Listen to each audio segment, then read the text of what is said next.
Go. So, I mean, Alex, I'll turn it over to you. We've been chatting about having this meeting. We kind of got it in at the last minute, so I don't know.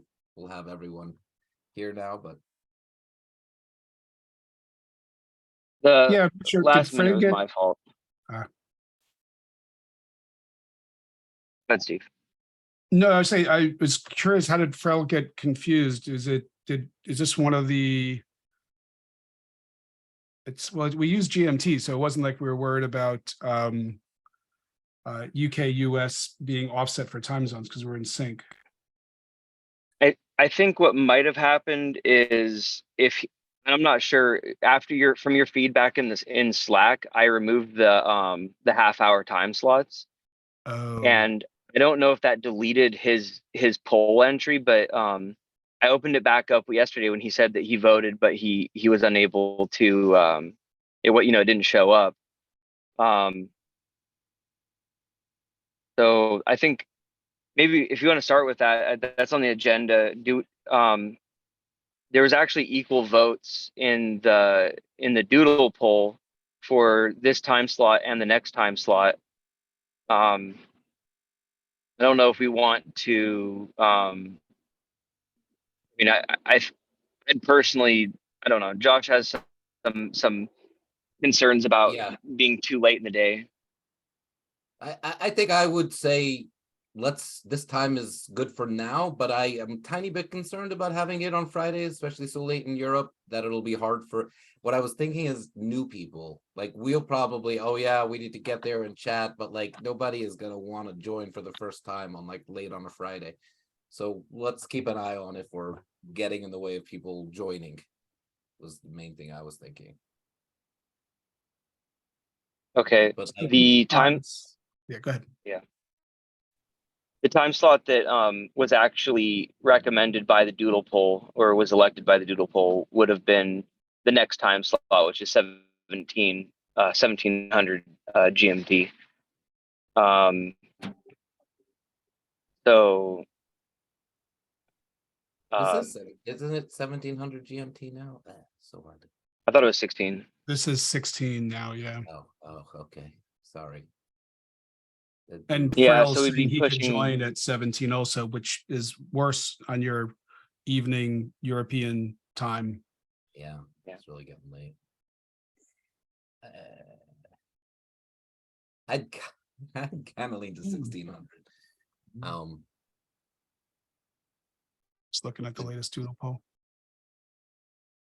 I guess it's a democracy though, so but yeah, it's not even a full quorum. I mean, there's a lot of people that could vote. Yeah, I think the considerations that I'm going with is I don't care. I don't have a dog in the fight. I can show up whenever. I'm Eastern right now. I'll be Mountain later. One of the factors is I know Frail's he's a significant contributor to these types of discussions, and I want to make sure this is inclusive as possible. I also appreciate his contributions and his input. So I think that's a consideration of mine. So should we just say 1700 UTC? Let's just book it. Let's get it started. This will be the first. Well, this one's a little wrong, but in 2 weeks we'll start that cadence from the 30th on. Yeah, makes sense. I won't be able to do in 2 weeks on a Friday, but just I happen to be off that week. It'll be summer. You're reinforcing Josh's hypothesis about Fridays. Well, in that case, it's all week. It's a race week thing, but it's but yeah, we're gonna look. You're never gonna get everybody there. I'm available at that slot. It just happens to be that week. Okay. So this is one of those you can do by popularity, but that's always hard. You kind of, to some extent, I try to look at who the main contributors and try to lean towards them with the maximized effect. And if they're not available when the maximum people are there, I ask them if they can adjust so they can attend, so we can get more attendance, but it's tough. And then we'll see. Right now, I don't see anybody from Asia, or do we have anybody from Asia that's asking? Because getting Europe, US, and Asia is a flat earth problem. No, I Um, think it's fine. We don't have anyone asking, I don't think. So we're just gonna ride with the 1700 going forward, and then put it up to further input to try to fine tune that. Yep. Okay, making sure I got what you said right, Steve. Yeah, it's just again suggestion. Okay, cool. So just record that. All right. So I think we going over the PR feedback. I got mostly looks good to me on that, except for let's see here, Steve. I think you had the main criticisms on there. I think Yeah. Scott had some input, but it wasn't pertinent to the getting that pushed through. So did you? I don't know if you got a chance to About check both out of my those. feedback on that. I saw it briefly, and let me just rescan it quickly. Sometimes the best place to actually have the discussion, like, I don't know what happens to me in a lot of these kinds of things. You have an initial chat on GitHub, but then you bring it up in this meeting and kind of talk it over for 10 minutes and hammer it out. Yeah. And everybody can read it at the same time. Yeah. So here I can actually link to it if so that we can give some context to people joining. They bring it up. Yeah, do we want to do agenda bashing and just talk about what, because I think talk to Josh's point, talking about this one is great because this is kind of our baseline to get the thing started, to get this merged. Is there anything else we wanted to drill in on for today? So we got meeting time. Sounds like we'll do the next hour slot and we'll start with that and wait for feedback. Are we doing it bi-weekly or do we want to start next week? Because if we start next week, selfishly, I can join, and that's still a week's notice for everybody. I might have Um, updates next week. So this week has been a tough week for me, but next week there's going to be a tag meeting and I'm going to push on the talk on the charter update. So maybe by next Friday, it will be like almost done. Alex, maybe you can address the last comments. So it might be worth meeting next week. So you were looking to get the tag part done to really get that, Doug, so this starts as part of a result of that. Is that what you're saying? Yeah. That's been going through my head. Yeah. So we could start the official bi-weekly starting next week. And actually though, then the next one will be, that would accommodate both those concerns. it put us in July, I think. So we're going to say the first and the third Friday. So yeah, it would be 23rd, and then the next one would be the 7th. Yeah, so first and third Friday would come out. Well, wait, 21st. is it the first and third? Because if we start next week, oh, wait a second. I take Next it back. week's the third. Yeah. So if we start next week, the 23rd, that's the fourth Friday. So it'd be. Oh, yeah. Right. Sorry. So Oh, yeah, because the second was The 9th was been Yeah. last week. I mean, again, I'm open to whatever works for folks. It does happen to work better for me because on this alternating Fridays, I have another community meeting. So it would be 23rd. But it's actually the and hours then earlier.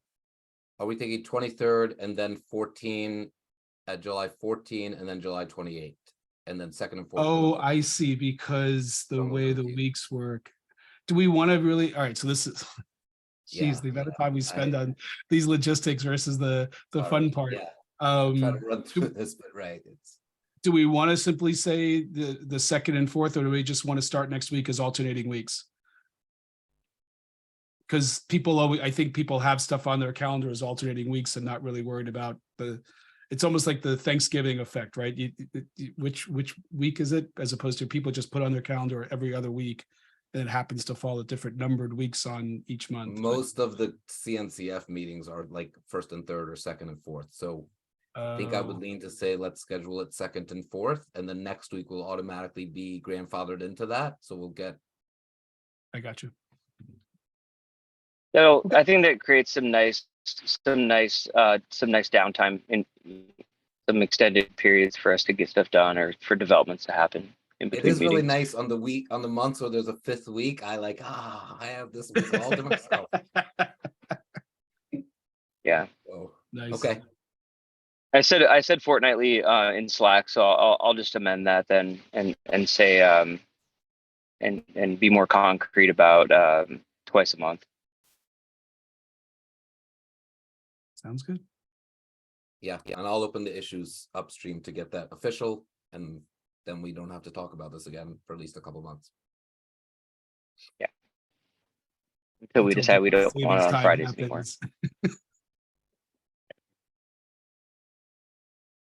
happens. Okay, so then I think on the agenda, the only other thing was, are there any updates for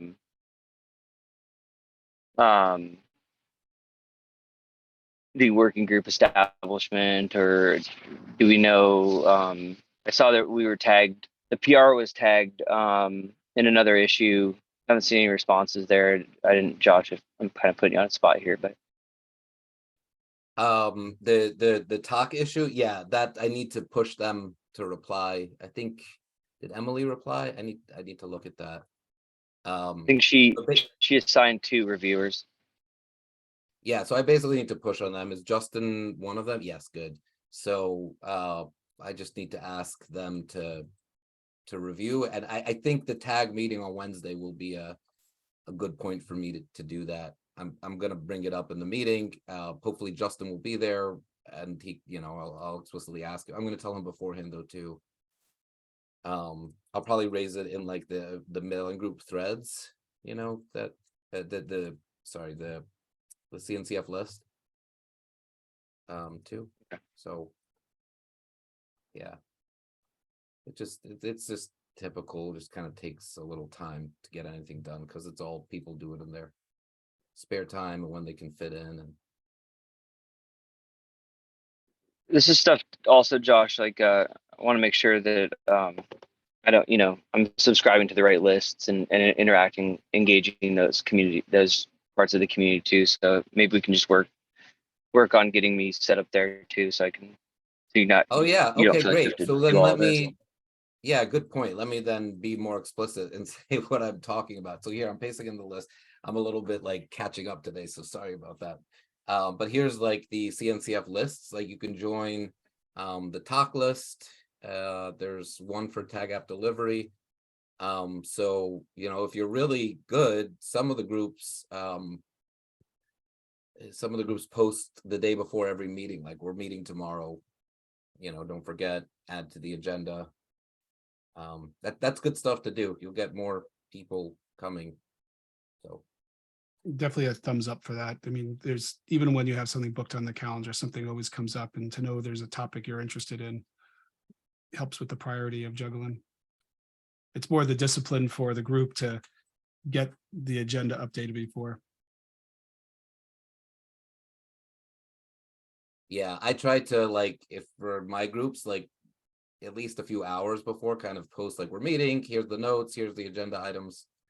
Yeah. I even kind of think through the agenda, like if there's, and kind of prepare to move it along, because sometimes I see groups where it's just the call for agenda items and then they just gradually die. So you kind of have to, what are the topics that have come up this week? What are the GitHub issues that we should talk about in person?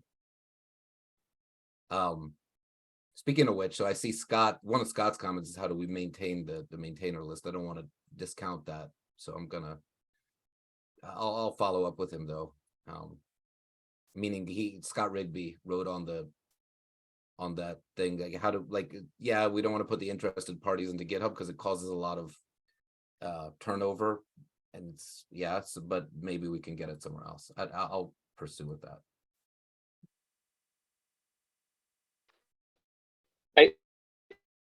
I think canonical difference is really important, because I think that that's people who are involved in this effort need that should have that recognition also. Okay, that's actually an interesting point. By the way, Alex, you're breaking up a tiny bit. A lot of it. I'll move. Okay. He's on the move. That's what I heard. I do hear that. Actually, that's a good point. What is the point of the list? Because the reason why I would like to keep it is we can tell them like this meeting is happening. These are the things we're talking about. You might want to come. So, yeah. On that point, while we're waiting for Alex, I did talk to a couple more folks this week that are pretty interested, so they will. We forgot to do our usual like who's new, and but the operator framework folks have expressed interest because they use they bundle up stuff in a not necessarily always OCI. Well, I guess it is OCI. It's somehow in a container, but they have done things where they just write it into a file system and use an image layer. But they're talking about other stuff. So and I also talked with the Acorn folks again yesterday. Very interesting conversation. They've expanded. So does everyone know Acorn? That's Darren Shepard started it. He left after he left Suze and Rancher. And they're trying to bundle up basically make the the kubectl run story or the Kubernetes run story like the Docker run story, like have it all in one image with everything. And originally it was just like the 5 or 6 configuration files, a service, a deployment, a route, ingress and whatever else. But now they're expanding to like other services, somehow bundling a provisioning like tool in there or something. Anyway, that was a good conversation too. And I'm trying to recruit them to come talk to us. So. Cool. I mean, if we want to do who's new, I mean, we could still time, I think, to do that before we jump into the PR. Oh, were you going to jump into the PR? I didn't know you were going to do that. Yeah, perfect. Whenever, yeah. I'm just saying. I think we can do around the room before we get there.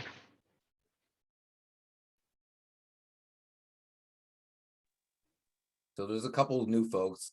Kyle, do you want to say hello? Tell us your interest. I'm one of them. Sorry, my daughter was printing something behind the scenes and I didn't have it on mute. Apologize for that. Yeah, so I work for University of Dayton Research Institute, mostly for the Air Force Research Lab. And we do lots of stuff putting data sets in like larger data sets in OCI as artifacts. We have an implementation to search within OCI, kind of out of band, things of that nature. The air gap problem we're interested in. Sorry, what was the place you work for? University of Dayton Research Institute, UDRI. Awesome. And you were saying you store it like in your own, sorry, Josh. You got it, Steve. You were saying you stored in your own implementation of it. Is it a cloud registry or did you guys stand up your own?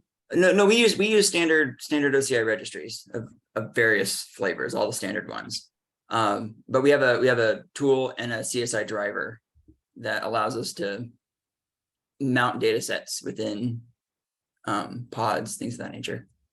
And we can discover them, like the whole data discovery part of it is in there. So I'm interested in the search functionality you guys were talking about last meeting, and things of that nature. You have an open source project? Soon to be open source. It's government, so we're going through the public release process right now for it.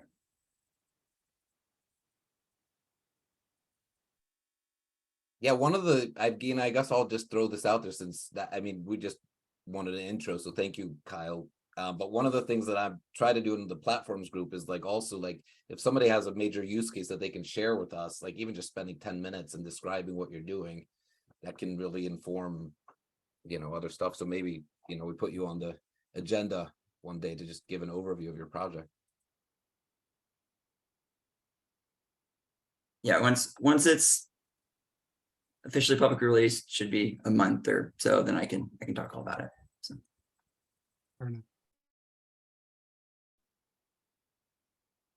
Hey, Joao, do you want to say hello? Hello. So I'm from I am one of the maintainers for Carvel. Sure if you heard about it or not. We're here because we're also interested on this working group. We wanted to make sure that like Carvel can be a part of it and see like if there's anything that we can help or if there's anything that this working group can help Carvel like move us into like a good place. For those who don't know Carvel, it's a bunch of like Unix tools that basically allow you to do a bunch of things, but very specifically allows you to like package together your applications and then install them into Kubernetes. It has a bunch of functionality that it relates to the registries themselves, where we have let's call it proprietary bundle, where you can just group a bunch of images together that are part of an application, and then you can just move them around with a simple command, and it just copies everything from one place to another. Awesome. So there's like a lot happening on that front. So we're here to see how things are going. Joel, does that go beyond image package? What do you mean go beyond? Meaning, is most of what you're talking about the image package project, or are they, because you kind of said something about tools to move things around? So we have like we have a group of tools. So like so when you have like an application, right, like that is going to run in Kubernetes, you have like a bunch of like OCI images. If they have like multiple services, you have multiple images together and so on, and you can bundle them together using image package. And then you can create what we called a package custom resource that Cap Controller, that's like our aggregator, allows you to install it directly into your cluster. We do have a templating, YAML templating tool as well. We have some tooling that allow you to like synchronize folders if you want to, like, for example, download the Git repository or something like that. We have tooling for that. And we also have a tool that kind of gives you a little bit of a, it's got a richer experience than kubectl, that allow you to interact with the Kubernetes cluster. It allows you to install, deploy things on Kubernetes cluster and so on. So we have like a bunch of tools that they all fold in together in Cap Controller, and like these individual tools are used there.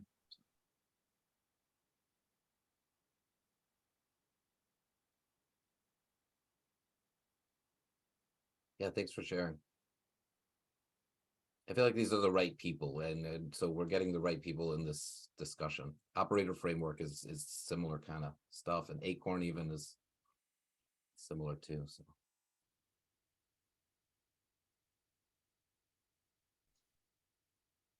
Yeah, maybe it Alex? would be great to maybe get a list, you know, in the notes, and then as we start getting the project going, of the list of projects that are contributing. And I'd love to go at the next level. And this was the thing that I think we were talking about last time, Alex, was because I think we had it in the charter, but then we wanted to pull it out. Like, what are the use cases? Can we capture? Because I think of, well, I don't want to drill into the details yet. That's probably one of the agenda items we can talk about today, but capturing the type of projects that are trying to do things, and then what is it they're trying to accomplish, would be an awesome. And then I think following on to that that'll turn into implementers, hopefully. So I think that's all comes full circle. So I think it's a good approach to getting there. Yeah, I think Hopefully. implementers suggest we have something done that they could implement. I think what we're talking about here is, what projects do we have involved so that we're gathering the insight to know what we should build so people can implement. One thing, like on that topic, like something concrete that we could ask people to do, was kind of is if we had a folder or a repo where we asked basically for a media type, for a schema, you know, it's going to be informal right now. I mean, as formal as people can make it, but like, we can write down Helms and a couple other pretty easily, you know, maybe we encourage Joao, the image, you know, the image package, the Acorn, everybody to have like, they could have their own page we could try to give a little bit of a framework and kind of be agile with it. Maybe that's a place to start, like, and that would satisfy a couple requirements for us. I mean, that's actually a segue into, I think, the PR discussion, the one that Steve and I were kind of going back and forth on, started talking on. I don't know. I think I'm trying to see if I think everybody else in prior meetings, I don't know if when everyone, do we have anything else before we go into the PR? Or?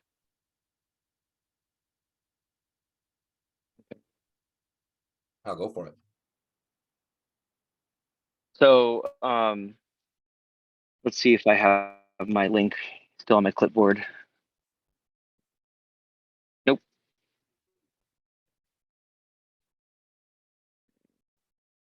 So can I get the 409. link to, go ahead. 409 there? Is that what you're looking for? Yeah, I wanted the link to Steve's comment. Just there wasn't that many comments, just right at the bottom. Okay, yep, there it is. So in the initial, from the work, the session we had, that spawned the charter that was PR'd, we had discussed like extensibility, and part of that conversation, I think we specifically said we wanted to avoid the extensibility model involving IANA or any type of like official registration. So I'll just turn it over to you, Steve, if you want to. I don't know if that's a good introduction to the topic.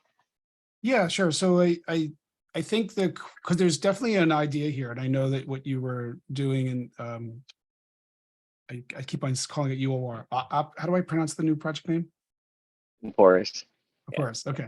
So I know you've been taking some really cool ideas there. So I don't want to just by any means discourage some creativity there. I think what we were trying to do when we first did OCI artifacts was how do we solve the equivalent of the file extension problem? If somebody wants to create a .txt file, like, who owns that format? And if somebody else wants to create a .txt format, who's to say that it has to conform to that? Maybe they have a different idea. TXT is, I'm purposely being somewhat generic. You pick DOC, right? That's whether that's supposed to be a Microsoft Word document or a document, like what makes it Microsoft Word. So how do we create a clearinghouse for reserving those types so people know when I come up with an SPDX tool, for instance, that it knows how to parse an SPDX file, that it wasn't just tripping over, oh, that's a container image or it's a Helm chart, right? There's a way to know it. And there's no guarantee, right? It's the same way I can rename any file .exe, or I can take an exe and rename it .txt, so I can send it an email. But at least there was discovery tools and you could do pre-validation on it. So when we started it, we initially thought we would just put those equivalent of extensions. I'm just going to use that for media types because it's an implementation, but how do you differentiate those? We were going to do that in the repo. And we had a fairly long debate. Like, why should that repo own that? And there was a couple of different suggestions. I don't know if it was Perl was one of them at the time, but we wound up landing on IANA of saying, look, there's no reason for us as the maintainers of OCI artifacts to be the clearinghouse. There already is a place that can define those.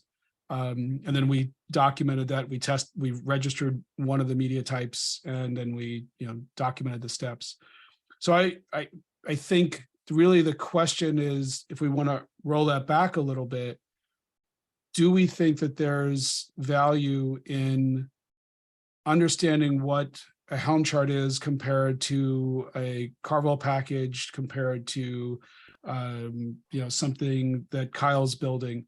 How does he know to find his in there? And the other cases is, how does security scanners know how they're supposed to scan these things?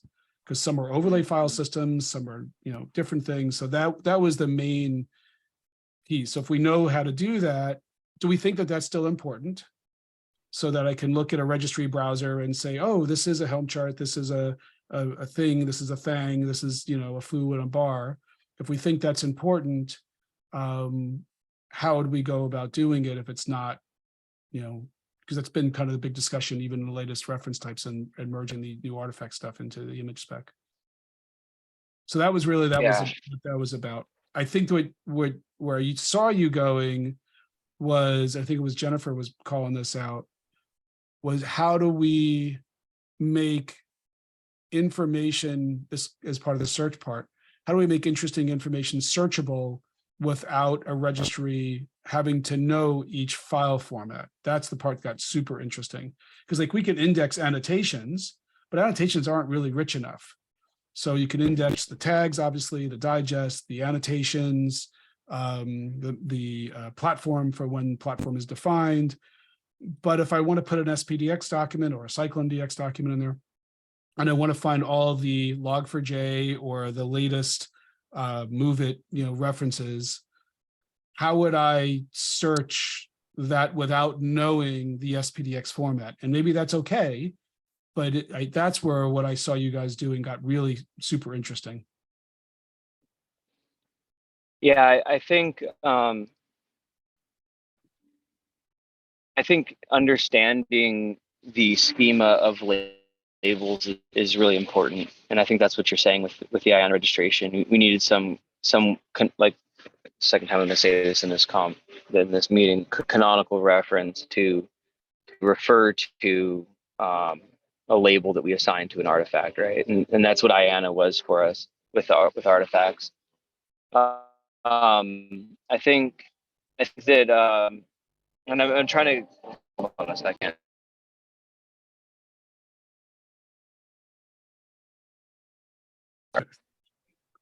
Friday in Virginia Beach, got golf carts going by.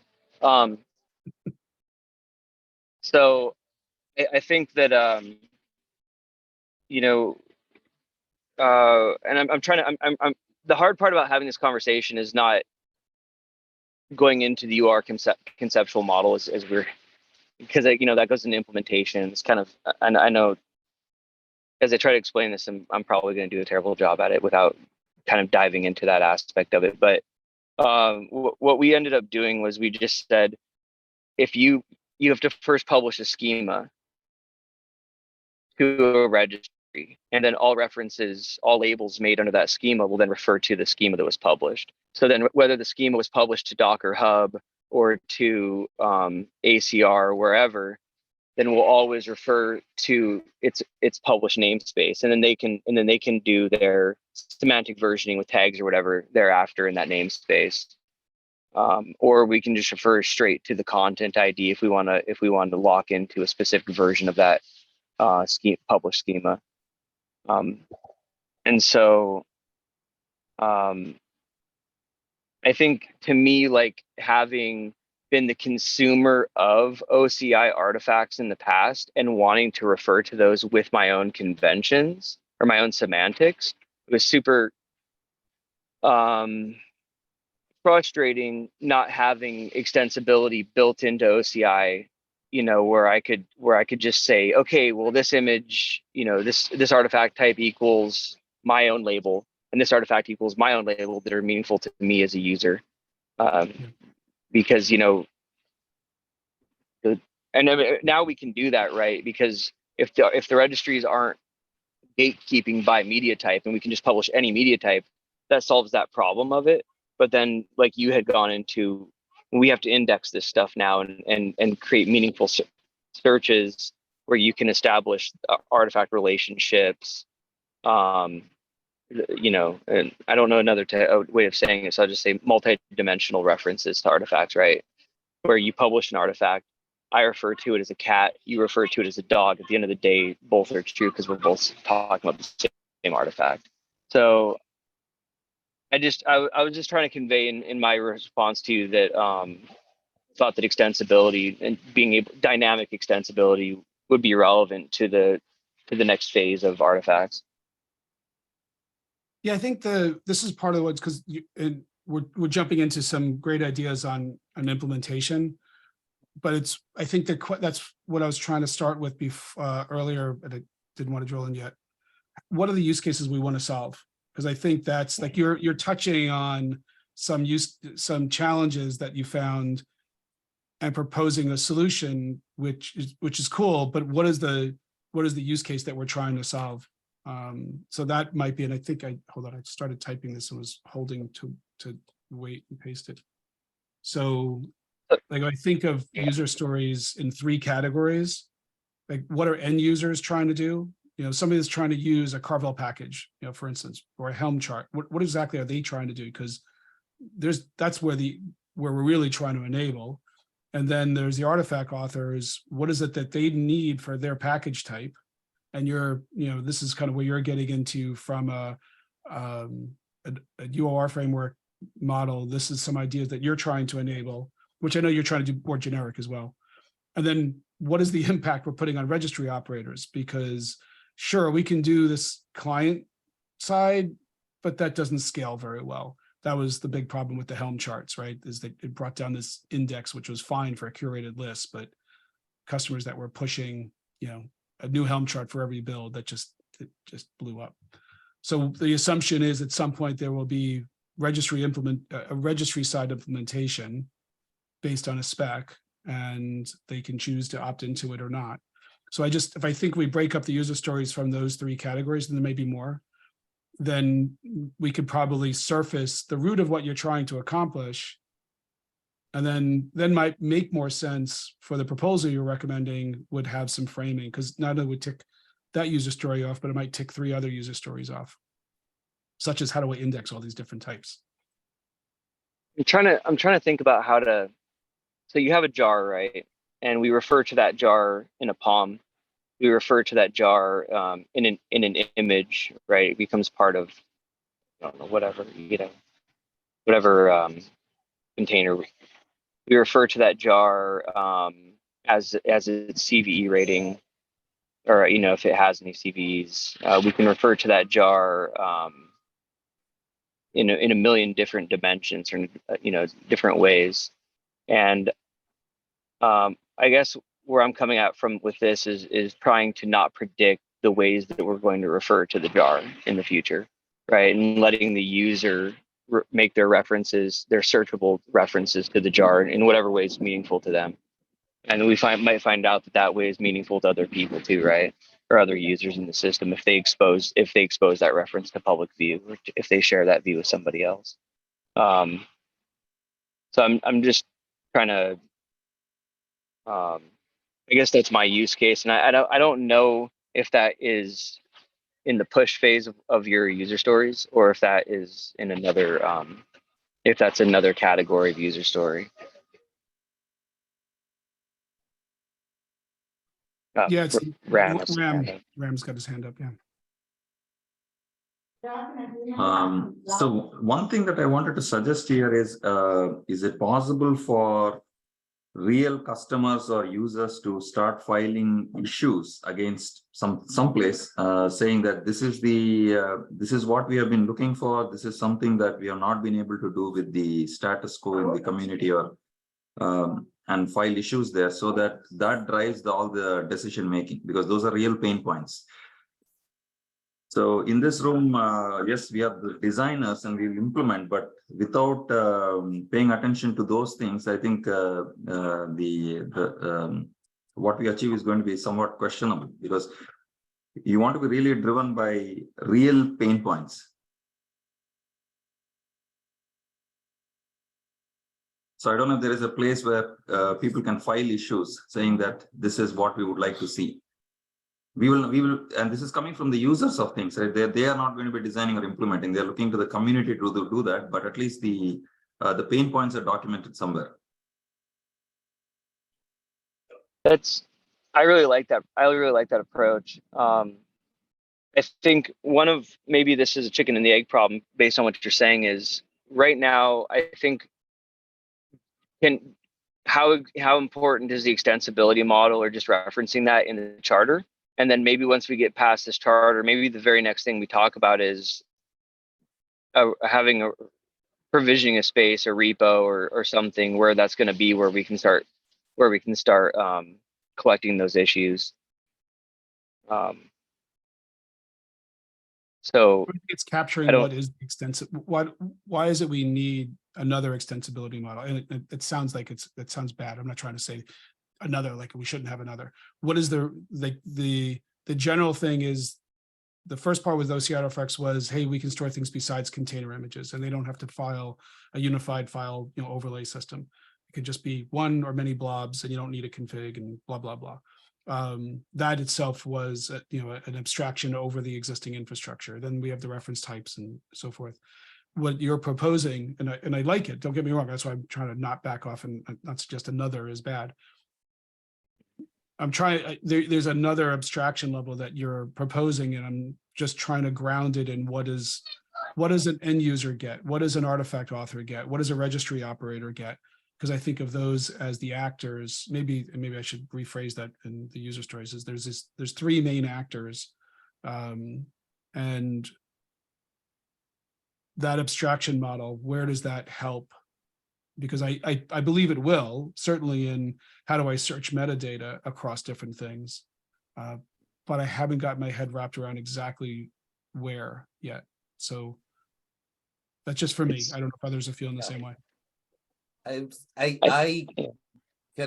hearing, I think I understand Alex's use cases from those personas. I think also we're not necessarily trying to, when I suggested before a repo where we started to informally gather all of these things, I'm not saying that that is the solution to the dynamic discovery, but I think it might help for us to understand who is the stakeholders. Like if we had, image package, operator framework, Helm, WASM, OPA, all describing how they're doing things. Each of those are relevant to those three personas. Like an end user might want to do a search, an artifact author needs to know how to build their bundle, the operator needs to know how to index, things like that. Yeah, I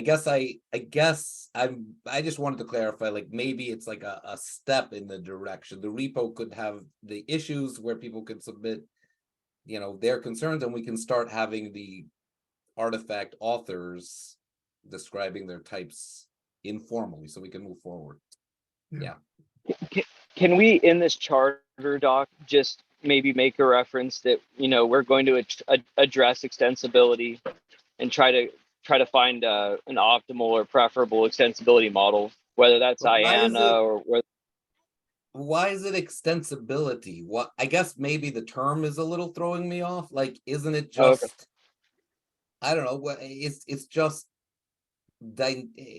a bunch of schemas. I guess, right, is a schema an extension, or it's just this is the core model? Like you have to describe your artifact, or how is anybody gonna know what to do with it?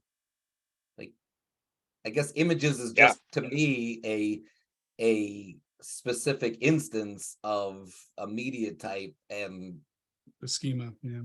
Yeah.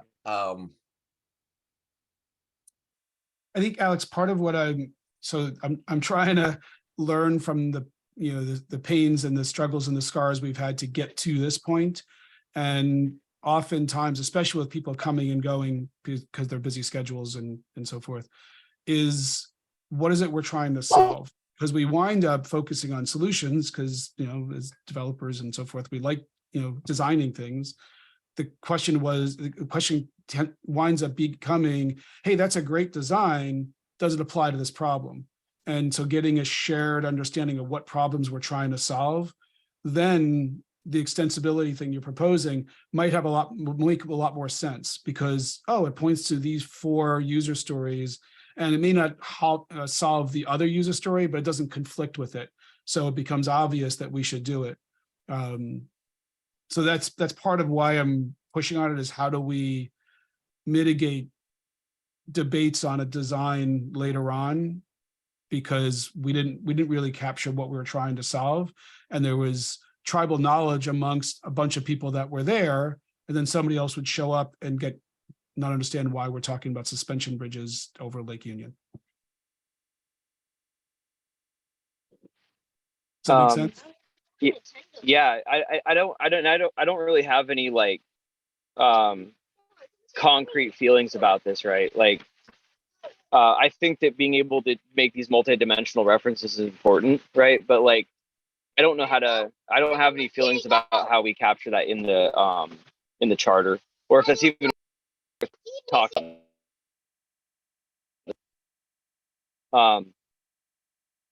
Yeah, so like I don't know if we just want to take that out, or what the consensus of this working group that showed up here today is, and we can just kind of go with something. I mean, what I'm hearing from Um, Steve, which I kind of can get behind, is like we need to describe, people coming in need to understand the problem we're solving. We need to, and we Yeah. need to refer people to say, like, this is why we're doing this. And since we took the problem statements out of the charter, it is unclear. So the first thing we need to do is, we could put up a repo and maybe that's a good path, but we need to also have a problem statement or start iterating on it to guide folks. I mean, I'm almost really- thinking like, for your feedback, Steve, maybe we should put the problem statements back in the charter, or at the very least, that should be the first topic, of every meeting for the next couple meetings. Like, are these problem statements right? Let's iterate on them. Well, Tracy had really good feedback as to keep the charter fairly broad. So I'd be careful about putting too much scoping in there, but obviously we want to capture it. I just don't know if it's part of the charter. And I really like Ram's idea because Ram's kind of taking it to another level. It's kind of like, just throw your issues in. Give me some, what is it you're trying to solve? What are the pain points? And that will feed into the user stories and maybe there's more personas. So it's kind of like more of a grassroots. And then, then we start to like, hey, we've got a bunch of things we're trying to solve and here's some commonality on it. And then we can start putting together, here's some proposed solutions. And then we, but so I wouldn't put it in the I charter. think we could do those in parallel, but yeah. Well, I think the charter, if we can just generalize this last one, because it's just this last one starts going towards a solution, and that might very well be the solution. Like the way Alex describes it, I could get in my head a bunch of ideas, but I don't know exactly. So it'd be really helpful if we can say, here's work group charter generic, then here's a bunch of user stories, and out of the user stories, we start to break up, whether it be sub-working groups or whatever, but how do we solve this group of problems? And then Alex is desperately waiting, like, I've got the idea. Now it fits in to those problems, but it's hard to wrap your head around a widget when you don't know what the problem is. I'm trying to. I agree with what you're both saying, by the way. I'm trying to figure out how to specifically tailor the charter, the PR, so that we can get a consensus around particularly this one part. Is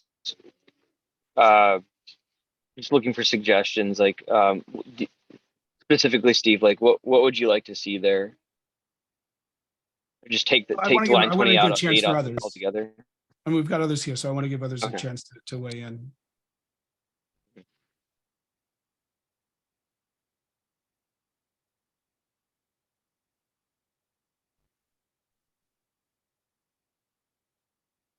Okay.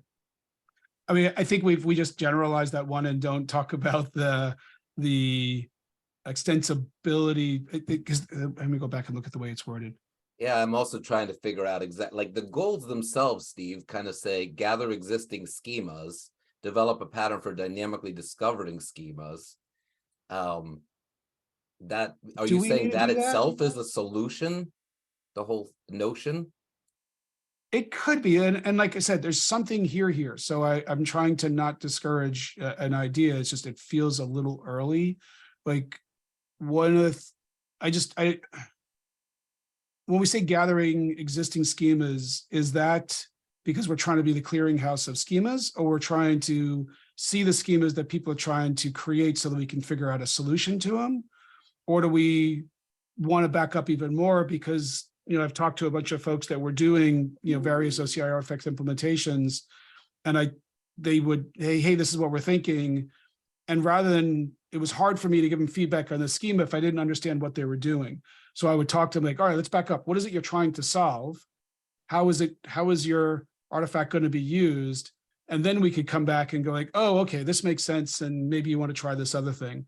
but it keeps on going back to what is it we're trying to achieve. And I can see fairly clearly that Alex has got some really good ideas in how if he understood the schemas, he'd be able to come up with a more flexible model that would work across all of them. But I think that's one solution It's not just the schemas. Yeah. I hear that. To me, that's saying that could inform a template. Like if you have a new artifact type, we want to know why you have it. And okay, Brandon, I see you raising your hand.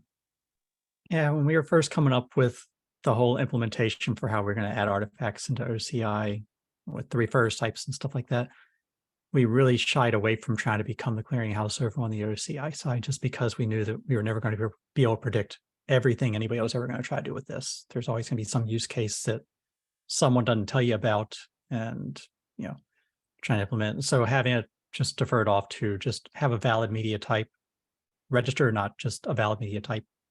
That was helpful for us. Typically, when I look at use cases that are doing this, you either care very specifically about an individual media type that you're processing because your tool knows how to work with a Helm chart, for example. And so you're looking for just that one media type, or you want to do something generically for every media type, just copying images across or whatever from one registry to another.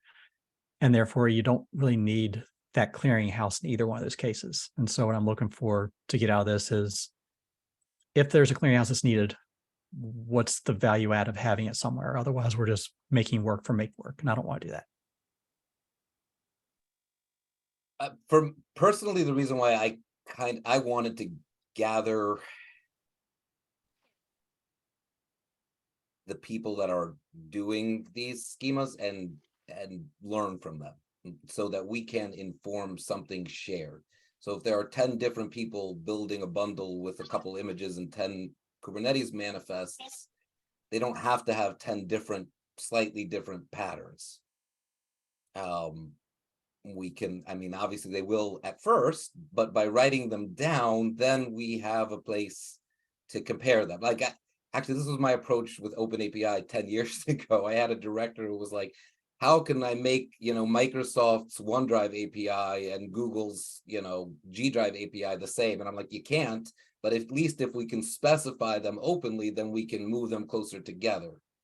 That's kind of where I was leaning, like not so much to make it an official registry, but just informally gather so we can start learning from each other. So if you listen to what you said around, gathering the schemas, what I really heard you saying was you wanted to get the people that were working on stuff to come and to hear what they're trying to do, because what I see what this thing is, people come up with an answer because it's the only thing they thought of. And if we look at what their current schemas are, it may not reflect what they're actually trying to do. They might have been like, that's the only thing I could figure out how to get into this thing. But what I really would like to do is this. So how do we understand what it is they're trying to achieve? Because the whole point here is we're trying to add some new capabilities. We don't want to, if we just standardize what's currently in there, then we're not, I don't know, I'm not sure if we're really adding value, so what is it they want to do? And then we, sit there like, okay, we got enough examples on the board. Like if we have 2 people that show up as like, hey, I got these 2 packages, that's really hard to come up with an answer. I think we've got plenty of people. So we just got to make ourselves available. Hey, come tell us what you're doing. The schemas would certainly be interesting, but I would be more so like, hey, Carvel, what are you trying to do? Hey, Helm, what are you trying to do with next version? And then they could say, well, this is the only thing I could do. And that's supporting information, but not the primary goal. Oh, Brandon, did you have your hand up before me, or I don't? Okay.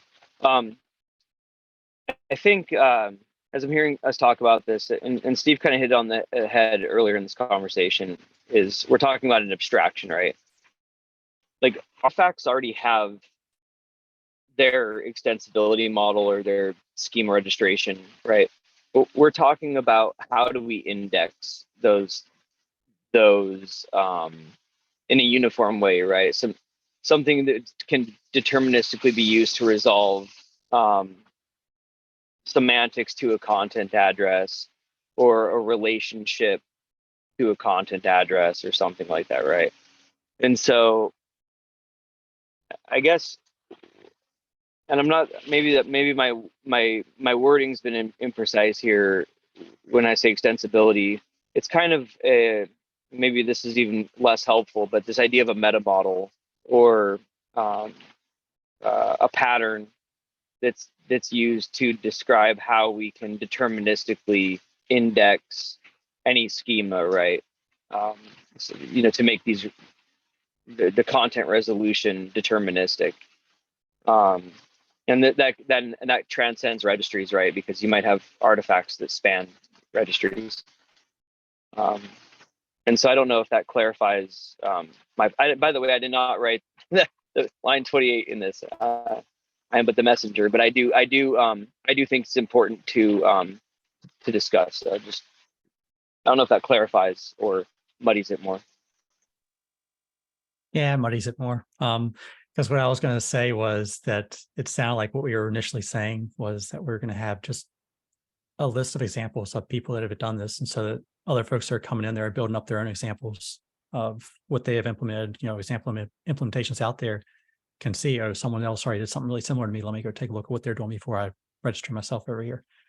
And that's very much a human operation versus doing something programmatic, which would automatically go through and know how to interpret this stuff algorithmically, functionally, however you want to say that, some kind of automated system. Those are two very different problems and two very different solutions. But I think they lend into each other. Like if we start gathering people informally, then we can learn and develop a formal spec. Like if somebody has something formal like Helm does, so great, then we refer to that. But if Acorn just has it in their code base, then we need to get them at the table first for the human conversation so we can get to the programmatic.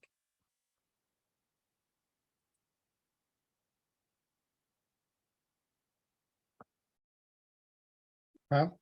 Yeah, I kind of think you guys are saying the same thing, just two sides of the same coin. Like there's the, yes, we need to gather use cases. Yes, we need to figure out what their pain points are, right? Otherwise you won't have an argument to make when it comes time to making some kind of change. Say we need this extensibility API and OCI for blah reason. You won't have the reason because you won't have the concrete projects to refer to their pain points, right? But like to Alex's point, what he really wants to do is focus on the, like, how do we change this line in the PR so that so that we can move it forward, right? Yep. And I think that from the goals perspective, I think they're pretty good. I think it's 27 and 28 are the ones that are weird. I maybe we should just focus the conversation on, like, let's come up with a sentence, the one bullet point that we want to describe more or less this conversation. So this notion of, like, I think the goal is good. Like this idea of, I mean, it's we're trying to make the ability of using artifacts more flexible, it's easier entry point for projects, as well as giving them good examples to start from. That's the human kind of way of looking at it. But you have to kind of have that first before you can think about the automated approach anyhow, that Alex is kind of putting forward.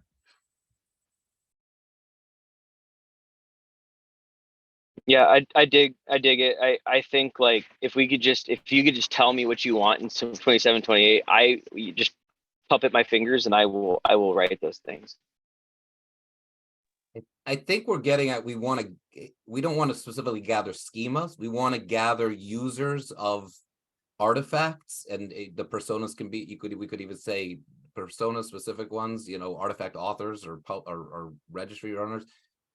Gather them to learn about their problems and how they're solving them, maybe schemas, So maybe that's a change to line 26. So when you say gather existing schemas used via OCI artifacts, I think that needs to be expanded to say gathering existing schemas and their pain points, however you want to say that, right? And then we still have the open question of 27 and 28 of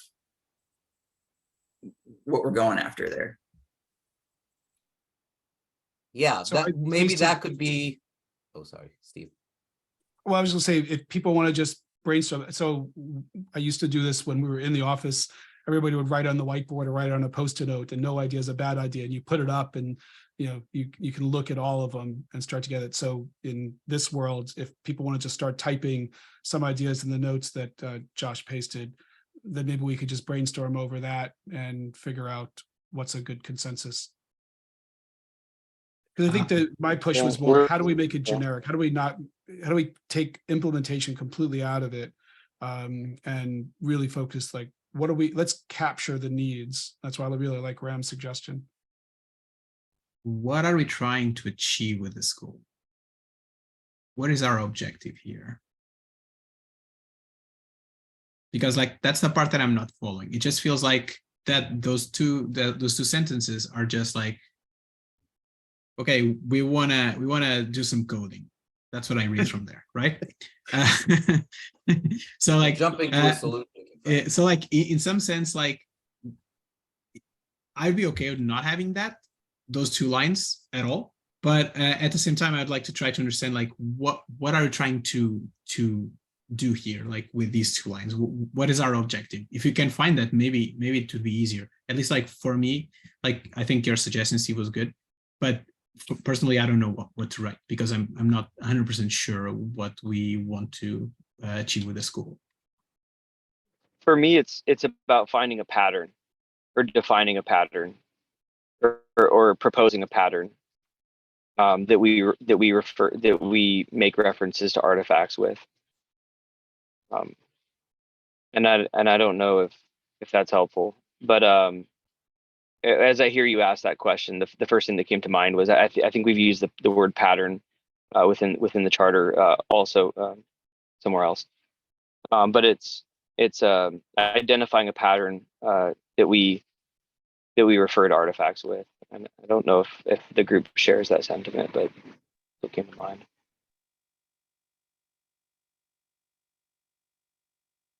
It feels like that. I think what the feedback is that I'm hearing is that that's the solution, and our goal should start a line before that, gather people to agree on the problem, or find out what the problems are first, and this might be the solution.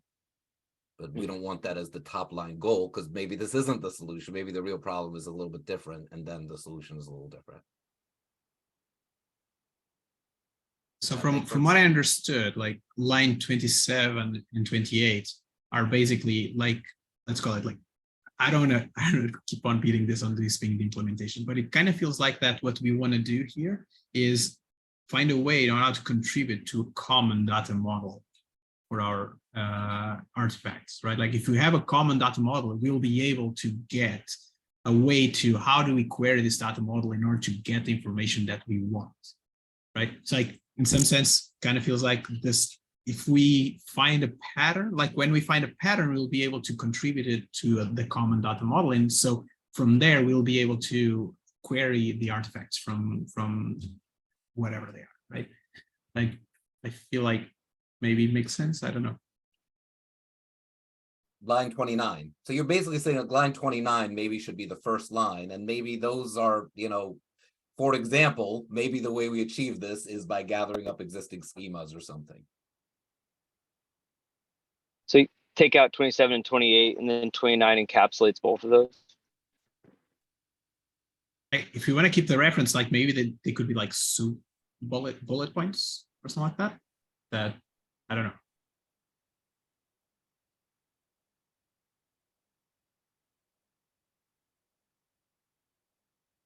I mean, I'm not, like I said, I didn't write this. Like, I'm not married to the wording, and so I'm not concerned about preserving the reference to 27, 28.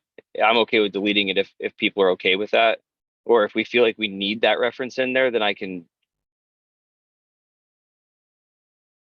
annotate it somehow elsewhere.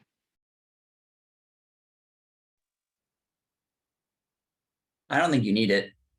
I mean, the IANA stuff is referenced in OCI, right? So you're not bringing anything new there.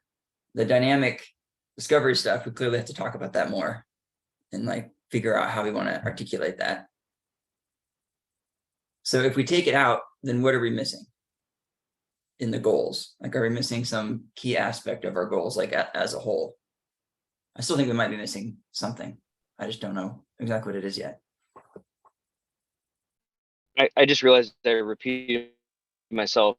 I said pattern. That was 27. So sorry for violating everybody's intelligence and insulting everybody's intelligence as I said the pattern twice.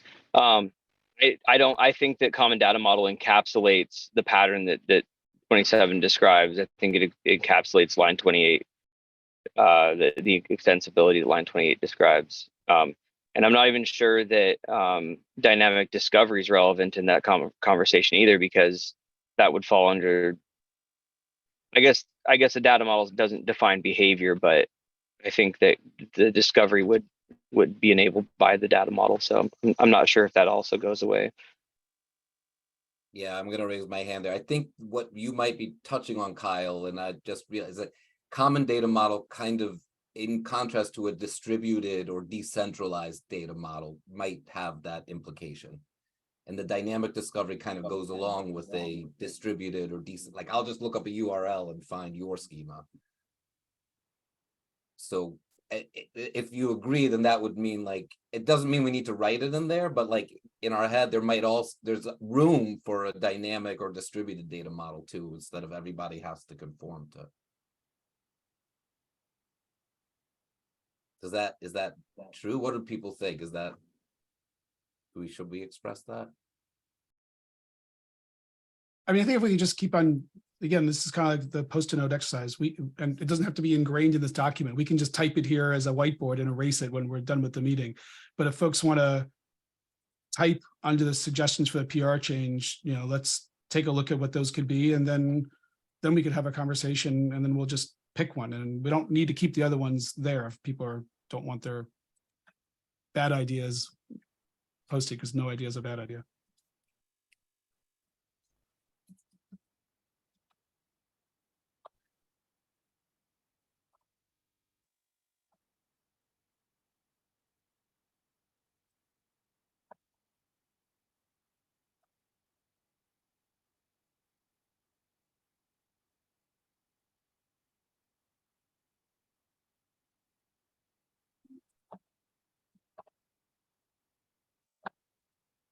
Maybe one of the aspects that's missing from the goals, I think Josh kind of alluded to it, was the federated or distributed kind of aspect. Like, I don't think we seek to just add a extension API or whatever that says, okay, for a given registry, you can search it. I think the goal, I would like the goal to be that there's 5 registries at play and I want to search them.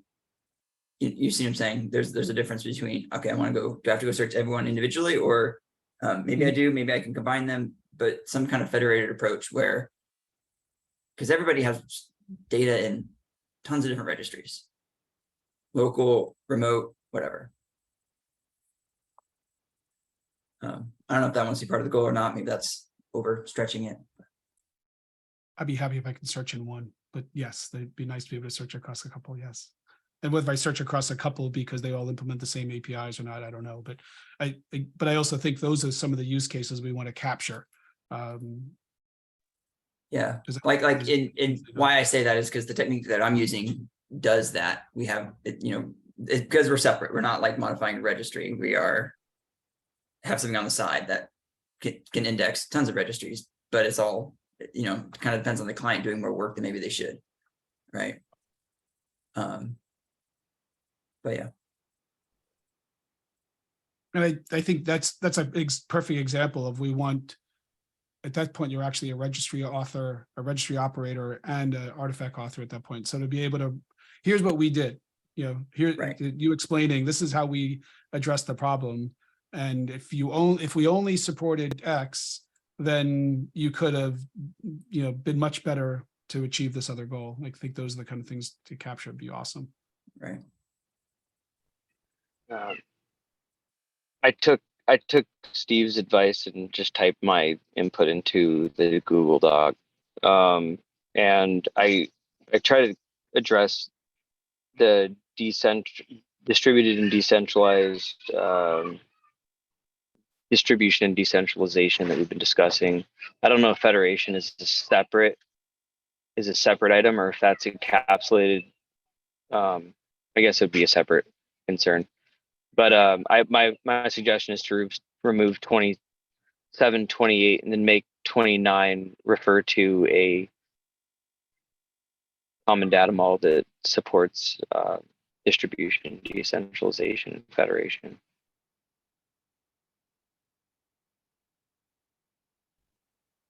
I'm writing, and I love what I think that's great. I think that should be a line 30, basically.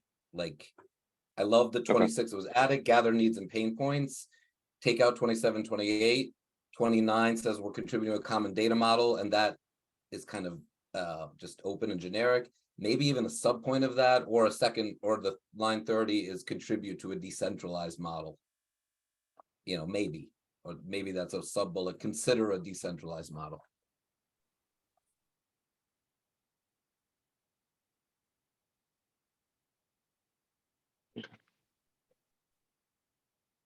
Yeah, we should be careful with over promising on our goals as well, because might not be possible to decentralize everything, right?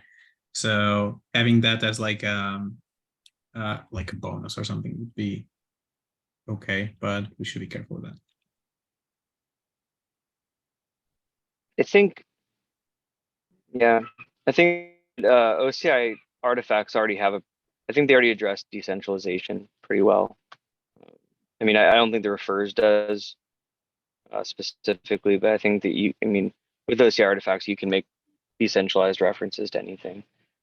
But I think you're right, though. I'm not sure how that's. I'm not sure I follow what you just said there. Decentralized reference to anything. Well, yeah. So like with an attestation, right? Like you can set the subject to another content address outside of your namespace, right? Oh, the attestation is free-form text, so you can put whatever you want in there. But if you have any descriptors in there, all those descriptors are assumed to be local within the same repository. Oh, in the same repo. Yeah, they are, but they're also global references, right? A digest of content is a global reference.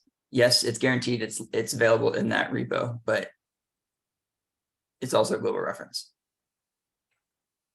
Not that you can look it up unless you have a content addressable network. That's where I was about to go. Nature, right? You don't have a global query interface, right? Mm-hmm. Ram, do you want me to put this in the Google Doc? You just put what you just put into the chat.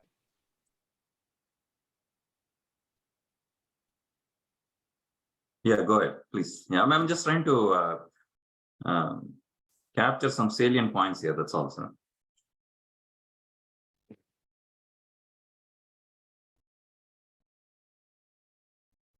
Are you happy, Alex, with what we've got here for changing it?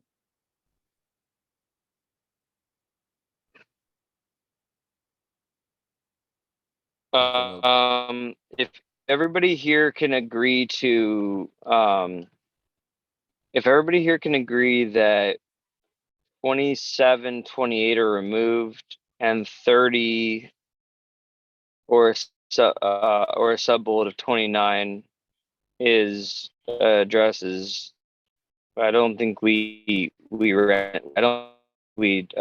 talked about what the sub bullet is here. You put Josh. That's you, Josh, right? Yeah. Yeah, I wrote, we want that to what be just you wrote. I just yeah, whatever you wrote in 30, something like that. I mean, but yeah, what you wrote above would be fine. My comment on common data model is that it implies there's only one data model. And as you start looking at how people are using artifacts today, there's not going to be one data model that encompasses all artifacts. So you say it shouldn't be a sub bullet 30? Like, I think whatever you do with 29 with the common data model, it's just to consider that there's going to be more than one out there. That's actually kind of where I saw 29 and 30 differentiated. Like we might contribute to, you know, artifacts 2.0 or image 2.0. And that was the common model. And then, but also we want to enable people to find a dynamic schema also, that which that's the debate we're having here, whether that's even possible or. So let me get specific on this because I don't quite understand what you're saying. Are you looking at making a new OCI manifest type that registries understand in addition to the index and the image manifest? Or are you looking to define here's the kind of content that artifact producers will put inside of an artifact? Both. I'm kind of saying, like, if there is eventually an image or artifacts or objects 2.0 that's in OCI, we would learn from this work what are the attributes that should be there, what are the what's important to people. But that's way in the future. In the meantime, the main thing is how do we enable artifact authors to create whatever they need today? So OCI has on their docket here, as soon as we get 1.1 out, that the artifact manifest, whatever it's going to look like, is going to be resurrected. So that's already on the to-do list on our side. Exactly. So that's what I'm thinking.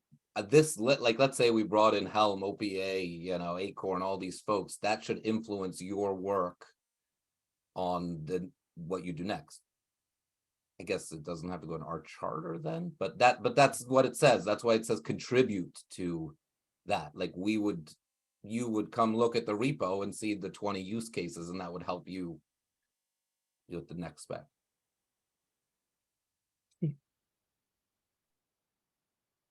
It's things just, again, we're capturing them, so I don't want to say that any of these ideas are bad. I think the question is, when do the thoughts behind these particular bullets come in, and are they part of the charter? Are they part of the details in the working group and the output? So, because you could say, well, you can store anything you want in OCI artifacts today, because it is so generic, because the way the infrastructure was really there. I think what we're trying to do is, because it's so open-ended, it's very hard to figure out a search mechanism across it all without knowing each individual one.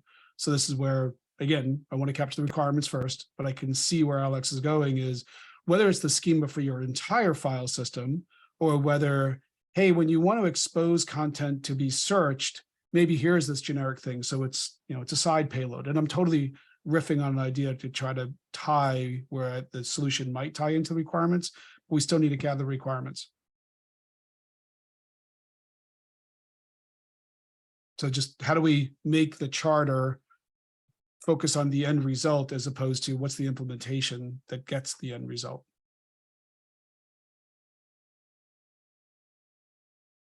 I think what Ram put into chat was really important too.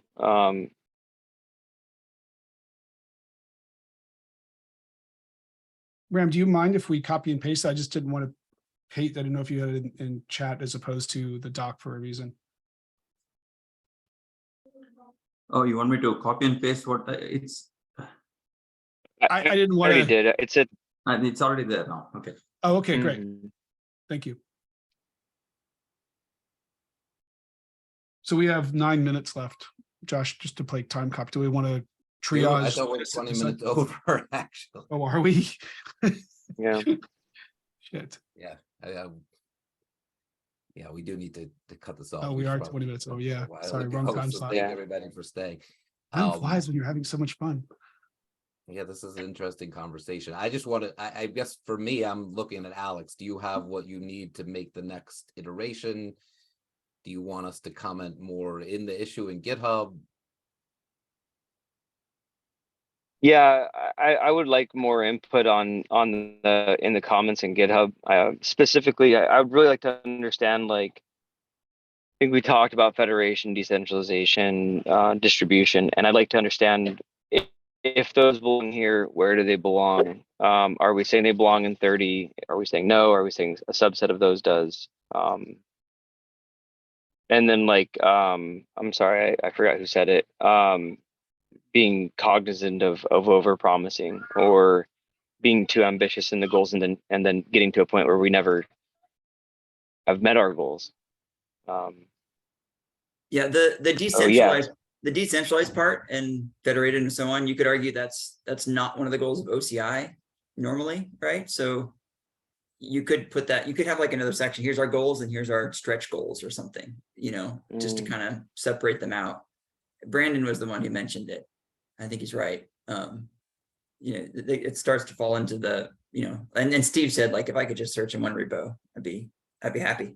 So maybe that consistently across registries that implement a common spec, because most right registries across multiple some implementations, search. right. So like maybe we stick with the goals, kind of limit it to that scope, and then there's stretch goals or something that we can talk to. Like a stretch goal in my mind. Oh, sorry, go ahead. Yeah. Just having that in the comment, like on the PR, like I that'll give me something to work on. I'll write that in. And I can, yeah, okay. Thank you. I'll write that in. And then, yeah, and another quick comment is I don't know if we want it as one of our goals, but some notion of is one of the goals to have OCI be a good or sufficient, whatever, replacement for package managers, right? Kind of like the overarching, is that the driving force behind a search API and so on? Like, I'm not sure we're capturing that. You mentioned, PyPy and things of that nature, but maybe we need to call that out as a goal. So that's always been like, all right, so working at Azure, then now working at Docker, it's the only, and working on some stuff years ago before when all this stuff started with, it was a meeting around package managers at a package con, I forget exactly what it was. The only package managers that are actually properly funded are registries. The rest of them are all starving to survive. And it's not that what makes them so special is the cloud services themselves are dependent on registries to run their cloud services. So it's production, it's mission critical. They get properly funded for, reliability, performance, security, and all that. The rest of them are not necessarily business drivers per se, so they struggle with good enough, aside from the fact that there's a different API for each one. So if we can, my vision has always been, please, yet another storage service. Please not, right? Like no more YASs, is if we can just use the registry services to support new artifact types, then if we at least tapped the sprawl, whether we go back and fix what the existing ones, that's always been less of a priority for me. It's certainly a good vision. But I think that's a reasonable thing, Kyle, to actually put in there is what do we need to do so we don't need to have yet another package manager developed? Because they're not easy, they're not cheap to operate, and they're not cheap to program against. All right, package manager or a place to store packages that package managers find and install in your system. Okay, you're right. I used the wrong term. A package index is probably the appropriate term. Words are important, so I'm sure there's a lot of details in there. I don't want to be pedantic, but like when I hear package manager and you look at all these different package types, those remind me a lot of data sets. And so like we're talking about, semantics. And so if we can say, and I know this goes into the whole app delivery thing, like what we're here to do, but I think there's a generalization or a normalization on top of this idea of a package package type that would just be more general to I don't know. Now we're talking about S3 or something, right? Like object storage, just I don't know. But I don't know if that's just how we've been talking about this from the UOR and Empora side is like Kyle was talking about data sets.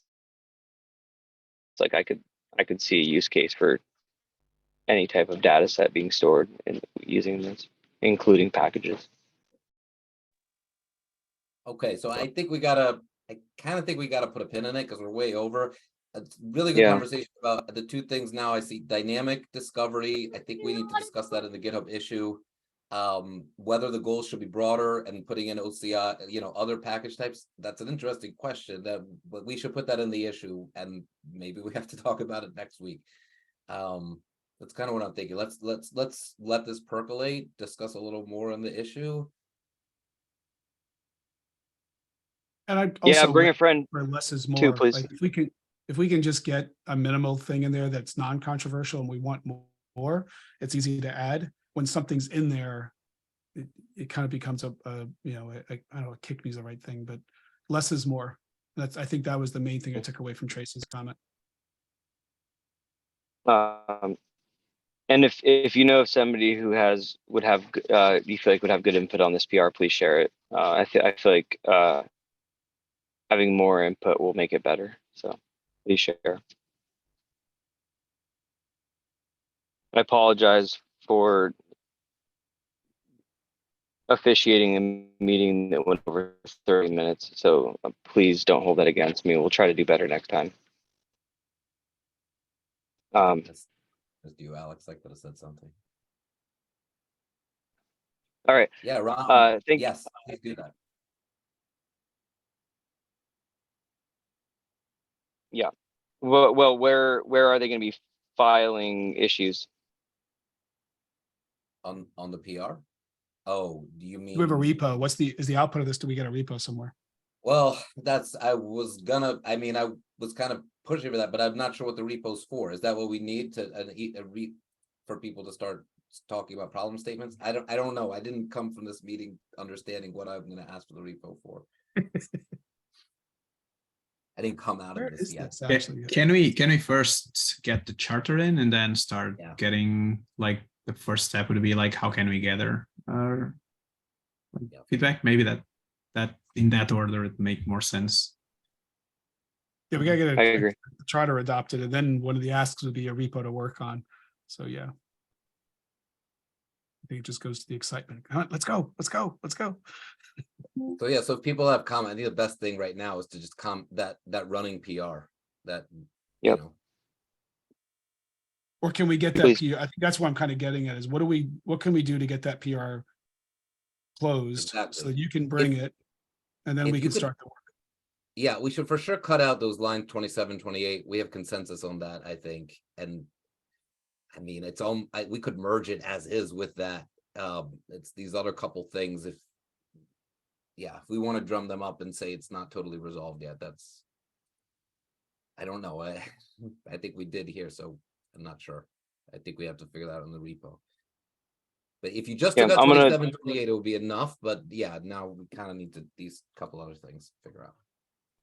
I'm cutting those to avoid over promising. I'm not making any amendments to 30 or 29. And then once I push, then if everybody could just comment on the rest of it. Cool. Thank you guys. Thank you for joining. Unless anybody interrupts me very quickly within the next 10 seconds, I think we're done. To all the fathers, have a happy Father's Day. Carry on. Have a great weekend.